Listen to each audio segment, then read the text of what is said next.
মধ্যপ্রাচ্যে ইরান ইসরায়েলের সংঘাতের মধ্যে আন্তর্জাতিক অঙ্গনে নতুন করে উত্তেজনা ছড়িয়েছে।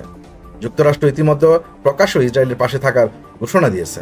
অপরদিকে পাকিস্তান সরাসরি ইরানের পক্ষে অবস্থান নিয়েছে, তবে এখনও নীরব ভূমিকা পালন করছে বিশ্বের দুই অন্যতম সামরিক পরাশক্তি চীন ও রাশিয়া। এই নীরবতার মধ্যেই চীনের রহস্যময় কার্যকলাপ নতুন করে আলোচনার জন্ম দিয়েছে।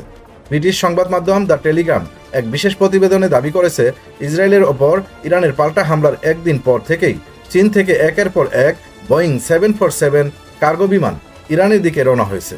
প্রতিবেদনে বলা হয়েছে, প্রথম বিমানটি চীন থেকে সরাসরি ইরানের দিকে যাত্রা করে, পরদিন আরও একটি বিমান দেশটির উপকূলীয় শহর থেকে উড্ডয়ন করে। তৃতীয়টি সোমবার সাংহাই থেকে রওনা হয়। তবে সব মিলিয়ে 3 দিনের ব্যবধানে 3টি বোয়িং 747 বিমান ইরানের পথে রওনা হয়েছে বলে উল্লেখ করা হয়েছে। ফ্লাইট ট্র্যাকিংয়ের তথ্য উঠে এসেছে চাঞ্চল্যকর দিক।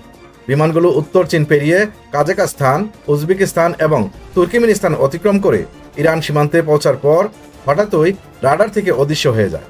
অথচ ফ্লাইট পরিচালনায় বিমানগুলোর গন্তব্য দেখানো হয়েছে লক্সেমবার্গ, যা ইউরোপের একটি দেশ, কিন্তু বাস্তবে কোনো বিমানই ইউরোপের আকাশে প্রবেশ করেনি। এই ঘটনায় বিশেষজ্ঞ মহলে উদ্বেগ তৈরি হয়েছে। প্রশ্ন উঠেছে, যুদ্ধ পরিস্থিতিতে ইরানে এই বিমানগুলো পাঠানোর উদ্দেশ্য কি?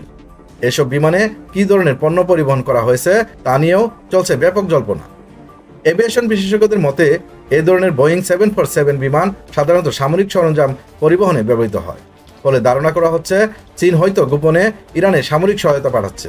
বিশেষ করে ইরান যে বিপুল পরিমাণ চীনে তেল রপ্তানি করে, সেই প্রেক্ষাপটে এমন সহায়তা পুরোপুরি উড়িয়ে দেওয়া যাচ্ছে না। ইসরায়েলের একটি প্রতিরক্ষা গবেষণা সংস্থা জানিয়েছে, চীনা সামরিক সরঞ্জাম ইরানে পৌঁছেছে কিনা তা এখনও নিশ্চিতভাবে বলা সম্ভব নয়। তবে এমন সম্ভাবনাকে একেবারেই অপেক্ষা করা উচিত নয়। উল্লেখ্য, এই ঘটনাগুলো এমন সময় ঘটেছে যখন মধ্যপ্রাচ্য যুদ্ধ পরিস্থিতি আরও ঘনীভূত হচ্ছে। আন্তর্জাতিক কূটনীতিক অঙ্গন এবং গোয়েন্দা মহলে বিষয়টি গভীরভাবে নজর রাখা হচ্ছে।